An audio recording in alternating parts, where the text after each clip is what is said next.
Hello friends, welcome back to ബിലൂസ്. ചെറിയ പ്ലാവിൻ തയ്യിൽ ചക്ക കായ്ച്ചു നിൽക്കുന്നത് നിങ്ങൾ കണ്ടിട്ടുണ്ടോ? ഇത് വിയറ്റ്നാം സൂപ്പർ ഏർലി എന്ന ഇനമാണ്. ഈ പ്ലാവ് നടുവാൻ കൂടുതൽ സ്ഥലം വേണ്ട. ഒരു വർഷമാകുമ്പോൾ തന്നെ ഈ പ്ലാവ് കായ്ച്ചു തുടങ്ങും. വർഷത്തിൽ 2 തവണ കായ് ലഭിക്കും. ഈ പ്ലാവിനെ 1 ഇയർ ജാക്ക് ഫ്രൂട്ട് ട്രീ എന്നും അറിയപ്പെടുന്നു. മഴക്കാലത്ത് ലഭിക്കുന്ന ചക്കച്ചുളകൾക്ക് അല്പം മധുരം കുറവാണെങ്കിലും വേനൽക്കാലത്ത് നല്ല മധുരമുള്ള ചക്ക ലഭിക്കും. കൃഷി സംബന്ധമായ ഈ വീഡിയോ നിങ്ങൾക്കിഷ്ടമായാൽ വീഡിയോ ലൈക്ക് ചെയ്യുക, കമൻറ്റ് ചെയ്യുക, ചാനൽ സബ്സ്ക്രൈബ് ചെയ്യുക.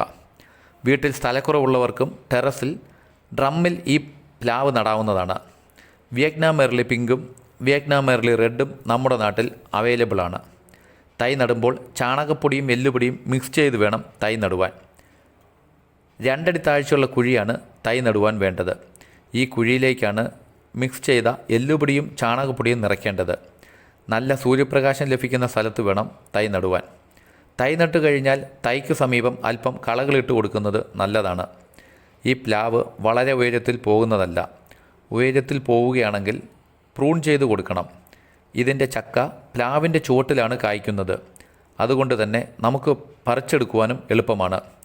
1 വർഷമാകുമ്പോൾ തന്നെ പ്ലാവ് കായ്ച്ചു തുടങ്ങുമെങ്കിലും ചക്കയ്ക്ക് വലിപ്പം കുറവായിരിക്കും. വർഷത്തിൽ ഒരിക്കൽ കുമ്മായപ്പൊടി ഇട്ട് കൊടുക്കുന്നത് മൂലം ഫംഗൽ ബാധയിൽ നിന്ന് ചെടിക്ക് സംരക്ഷണം ലഭിക്കും. ചെടി വളർന്നു വരുന്നതനുസരിച്ച് സപ്പോർട്ട് കൊടുക്കണം.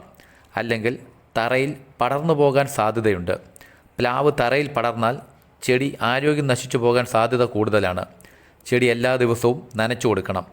ചെടി നന്നായി നനച്ചു കൊടുത്താൽ ആരോഗ്യത്തോടെ പ്ലാവ് വളർന്നു വരും. ഡ്രമ്മിലാണ് നടുന്നതെങ്കിൽ നനവ് കുറച്ച് കൊടുക്കണം. ഡ്രമ്മിൽ വെള്ളം കെട്ടിക്കിടന്നാൽ പ്ലാവ് നശിച്ചു പോകാൻ സാധ്യത കൂടുതലാണ്. വർഷത്തിൽ 2 തവണ പൊട്ടാഷ് അടങ്ങിയ വളങ്ങൾ ഇട്ട് കൊടുക്കണം. ചെടിയുടെ പൂക്കൾ കരിഞ്ഞുണങ്ങി പോകുന്നത് കണ്ടാൽ 20 ഗ്രാം സൂഡോമോണസ് 1 ലിറ്റർ വെള്ളത്തിൽ കലക്കി ചെടിയിൽ സ്പ്രേ ചെയ്ത് കൊടുക്കണം.